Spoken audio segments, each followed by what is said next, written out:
Hello नमस्कार। Target coaching classes Pankaj Solanki के channel पर आज एक बार फिर से आप सभी का स्वागत। आज हम पढ़ रहे हैं, टॉपिक है आपका मैथ्स है, जिसे हम महत्तम समापवर्तीय यानी कि HCF के नाम से भी जानते हैं।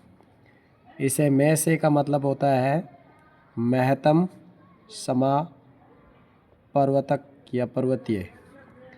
इंग्लिश में इसका नाम होता है हाईएस्ट कॉमन फैक्टर। एक इसकी पहचान होती है, हम इसे न्यूनतम का नाम भी दे सकते हैं। न्यूनतम अंक या न्यूनतम सबसे छोटी से छोटी संख्या ज्ञात करना होता है, तब इसका प्रयोग किया जाता है। जैसे मान लीजिए आपको संख्या दे दी गई 30 और 45 का में से ज्ञात कीजिए।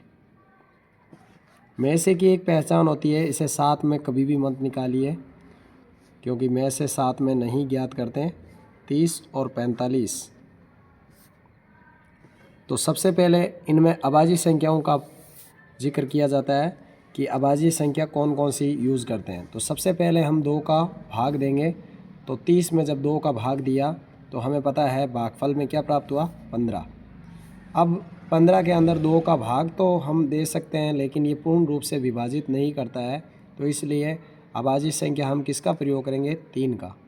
तो आपको 3 में 15 कितनी बार प्राप्त होता है, 5 बार, और 5 में फिर 5 आता है 1 बार।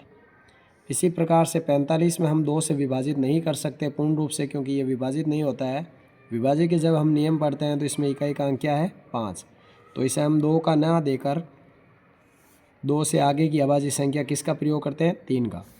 तो 3 का जब इसमें देते हैं तो 3 एकम 3, यहाँ हो गए 15, 5 दिया 15, फिर 3 से विभाजित होगा ये, तो कितनी बार, 5 बार, और 5 में 5 आया 1 बार। जब हम इसका में से ज्ञात करेंगे तो इसके कुछ पेयर बनेंगे। कैसे, संख्या आपको दी गई है 30 का अभाज्य गुणनखंड कितना प्राप्त हुआ, 2, 3 और 5, पहले लिख लीजिए। इसी प्रकार से 45 का क्या प्राप्त हुआ, अभाज्य गुणनखंड 3 गुणा 5। अब में से में आपको ये बात याद रखनी है कि इसमें समान उभयनिष्ठ गुणनखंड होना चाहिए, यानी कि जो इस संख्या से प्राप्त होता है वो भी इसी से प्राप्त होना चाहिए। यहाँ पे देखिए ध्यान से, यहाँ 2 है, तो इस गुणनखंड में हमें 2 कहीं पर भी देखने को नहीं मिलता है, तो इसलिए हम इसे नहीं ले सकते।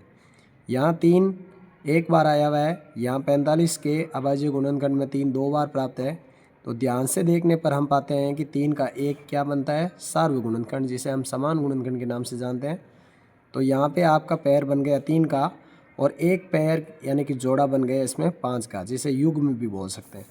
तो में से के अंदर हम क्या लिखेंगे, तो में से इसका हो जाएगा, जिसे हम HCF हाईएस्ट कॉमन का नाम दे सकते हैं। क्या प्राप्त हुआ, एक 3 और एक 5। तो इन दोनों का जब मल्टीप्लाई यानी कि गुणा करते हैं तो कितना प्राप्त होता है, 15। तो इसी के साथ हमें में से प्राप्त हुआ 15। धन्यवाद।